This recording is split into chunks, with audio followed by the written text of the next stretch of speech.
ప్రేక్షకులకు నమస్కారం అండి. నా పేరు ఆంజనేయరాజు. ట్రెడిషనల్ హీలర్ని, హెర్బలిస్ట్ని. మీరు ఇవాళ నేను ఈ నుంచున్న వృక్షం కానీ, ఈ ఆకులు కానీ, ఈ పచ్చదనం కానీ ఇవన్నీ చూడాలంటే హెర్బా వ్యాలీ, జహీరాబాద్. ఇది మా ఫామ్ అన్నమాట. అనేక రకాలైన హెర్బ్స్ ఉన్నాయి, కొన్ని వందల రకాలు ఉన్నాయి. అదేవిధంగా లాహిరిబాబా టెంపుల్ ఉంది, యజ్ఞశాల ఉంది.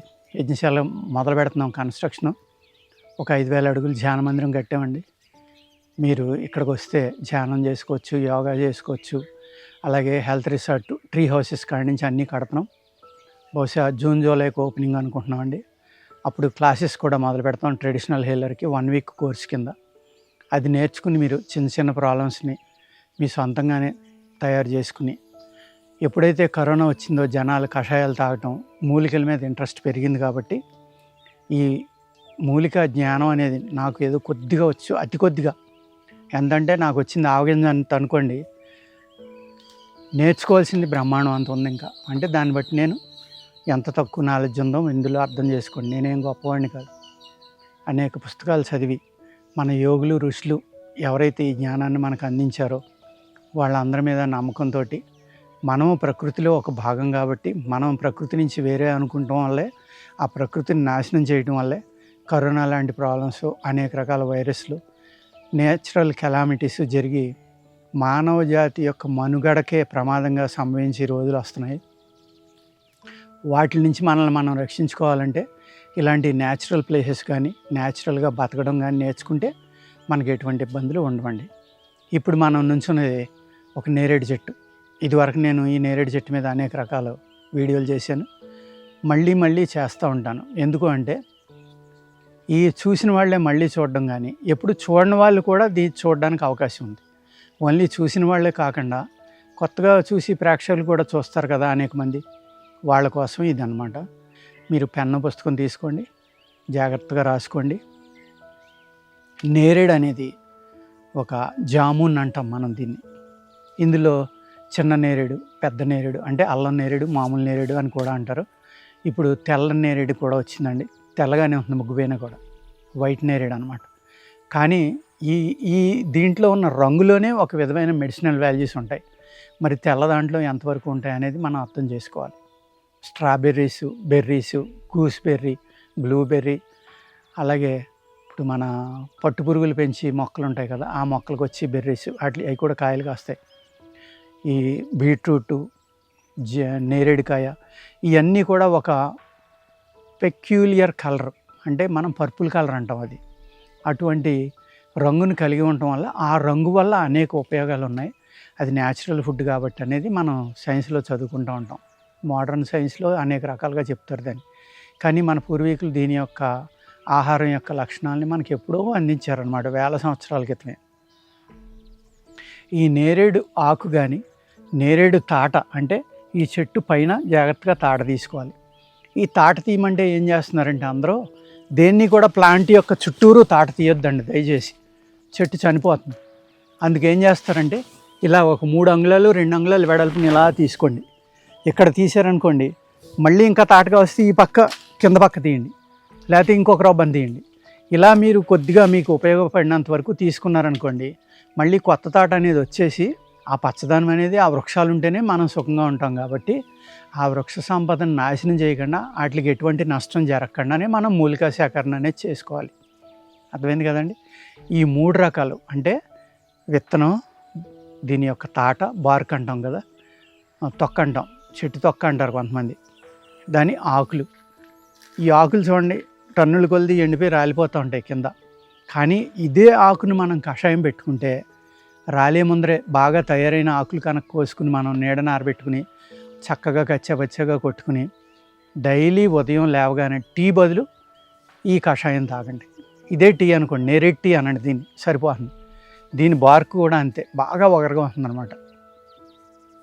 ఈ కషాయం తాగటం వల్ల డయేరియా సంవత్సరాల తరబడి ఉన్న వాళ్ళకి, రక్త జగట విరోచనాలు అయ్యే వాళ్ళకి కూడా తగ్గుతుందండి. సేమ్ టైము షుగర్ని బాగా తగ్గిస్తుంది. మూత్రంలో ఉన్న షుగర్ని, బ్లడ్లో ఉన్న షుగర్ని, రెండాటిని కూడా. దీని విత్తనం చూడండి, కాయ తినేసిన తర్వాత ఆ విత్తనాలు పడేయద్దు దయచేసి. అవన్నీ ఒక చోట పెట్టుకుని ఆరబెట్టుకోండి. ఆరబెట్టుకుని వాటిని ఏం చేస్తారంటే చక్కగా బ్రౌన్ కలర్ వచ్చేలాగా ఫ్రై చేయండి, దాన్ని వేపించండి. వేపించిన తర్వాత పౌడర్ కొట్టుకోండి. పౌడర్ కొట్టి మనం కాఫీ ఎలా తాగుతాం, టీ ఎలా తాగుతాం, అదే విధంగా ఆ పౌడర్లో కొద్దిగా చక్కెర పాలు వేసుకుని కూడా మీరు టీ పొడిలాగా కాఫీ పొడిలాగా వాడుకుని మీరు తాగితే కనుక వగరు ఎక్కువగా ఉంటుంది, కానీ మీకు ప్రేగుల్లో ఉన్న క్రిములు చనిపోవడానికి కానీ షుగర్ని కంట్రోల్ చేయడానికి కానీ మీకు చాలా చక్కగా పనిచేస్తుంది అన్నమాట. అలాగే డయేరియా ఉన్న వాళ్ళకి, సంవత్సరాల తరబడి డయేరియా ఉన్న వాళ్ళకి కూడా ఈ నేరేడు గింజ యొక్క చూర్ణం ఎలా వాడుకోవాలి చాలామంది తెలియక డైరెక్ట్గా వాడుతూ ఉంటారు. దాన్ని వేపించినప్పుడే దాని యొక్క గుణం రెట్టింపు అవుతుంది అనమాట. అవి మీకు బాగా పనిచేస్తుంది. డైరెక్ట్గా దయచేసి తినవద్దు, అర్థమైంది కదండి. అలాగే ఈ బార్క్ కూడా, బార్క్ ఏదైతే ఉందో ఆ బార్కుని ఆకుని కానీ మీరు ఎండలో పెట్టద్దు, నీడన ఆరబెట్టుకోవాలి. వీటిని చిన్న చిన్న ముక్కలుగా చేసుకుని ఆకైతే ఆకు పళ్ళంగానే నీడన ఆరబెట్టుకోండి. 4 రోజులకి అదే వడిలిపోయి ఆరిపోవాలి. బార్కు చిన్న ముక్కలుగా కొట్టుకుని నీడన ఆరబెట్టుకోండి, ఫ్యాన్ వేయండి, ఆరిపోవాలి. ఆరిపోయిన తర్వాత మీరు దాన్ని చక్కగా చూర్ణం చేసుకుని, ఆ చూర్ణం కూడా ఏం చేస్తారంటే మీరు ఒకేసారి 4 నెలలకు సరిపడి చేయొద్దు. ఏ మూలికైనా సరే, ఇది చాలా ఇంపార్టెంట్ పాయింట్, జాగ్రత్తగా జ్ఞాపకం ఉంచుకోండి. ఏ మూలికైనా సరే చూర్ణం చేసిన తర్వాత 2 నుంచి 4 నెలలే పనిచేస్తుంది అనేది ఆయుర్వేద శాస్త్రంలో ఉంది. కానీ మనం దాన్ని సంవత్సరాల తరబడి వాడుతున్నాం. ఆయుర్వేదం అంత స్పీడ్గా పనిచేయదు, లేకపోతే ఆయుర్వేదం పనిచేయదు అని కౌరులు చెప్తూ ఉంటారు చాలామంది. ఎందుకు అంటే ఇటువంటి కారణాలు తెలియకపోవడం వల్ల వాళ్ళు పనిచేయదు అంటారు. అదే మీరు ఆ మూలికను అలాగే పౌడర్ చేయకుండా ఉంచుకోండి, సంవత్సరం వరకు వాడుకోండి. 9 నెలల నుంచి సంవత్సరం వరకు పర్వాలేదు. ఎప్పటికప్పుడు పౌడర్ కొట్టుకున్నారనుకోండి చాలా చక్కగా పనిచేస్తుంది అనమాట. అలా బద్దకించి మీరు ముందరే పౌడర్ కొట్టేసి సంవత్సరం దాకా వాడారనుకోండి, వాడే కొలిది దానిలో శక్తి క్షీణించిపోతుంది అనమాట. పనిచేయదని కాదు, మీకు 100%, 90% పనిచేసేది 20-30%లోకి వచ్చేస్తుంది. కానీ దానివల్ల సైడ్ ఎఫెక్ట్లు ఏమి ఉండవండి, ఫలితం తగ్గుతుంది. డోసేజ్ పెంచుకోవాలి అప్పుడు. అంచేత ప్రతి విషయంలోని కూడా ఇది చాలా ఇంపార్టెంట్ పాయింట్ అనమాట. మీరు కంగారు పడి దేన్ని కూడా హెర్బ్స్ని పౌడర్ చేసేసి ఉంచుకోవద్దు, హెర్బ్గానే ఉంచుకోండి. కావాల్సినప్పుడు ఒక 10 రోజులకో 20 రోజులకో నెలకో సరిపడి పౌడర్ కొట్టుకోండి. కొట్టుకుంటే దానిలో శక్తి ఏది కూడా వేస్ట్ అవ్వకుండా, దానిలో మెడిసినల్ పవర్స్ ఏవైతే ఉన్నాయో, మెడిసినల్ ప్రాపర్టీస్ ఏవైతే ఉన్నాయో అవన్నీ వేస్ట్ అవ్వకుండా మీకు చక్కగా ఉపయోగపడుతుంది అనమాట. అంచేత నేరేడు చెట్టు అనేది ఇన్ని రకాలుగా మనకు ఉపయోగపడుతుందండి. పండు తినటం వల్ల ఏమవుతుందంటే, పూర్వీకులు చెప్పేవారు ప్రతి సంవత్సరం కనీసం ఒకసారైనా నేరేడు పళ్ళు తినాలి. తింటే కనుక పొట్టలో ఉన్న వెంట్రుకలన్నీ కరిగిపోతాయంట. నేరేడు పండు యొక్క రసం వెళ్ళడం వల్ల అందులో ఉన్న సిట్రిక్ యాసిడ్ అవనివ్వండి, దాంట్లో మరి విచిత్రమైన లక్షణం ఏదో ఉంటుంది. మనం తినేటప్పుడు ఆహారంతో వెళ్ళినాయి కానీ ఇంకో విధంగా వెళ్ళినాయి కానీ ఇవన్నీ కూడా స్టమక్లో ఉన్న వెంట్రుకలన్నీ కూడా పూర్తిగా అరిగిపోయి బయటికి వెళ్ళిపోతాయండి.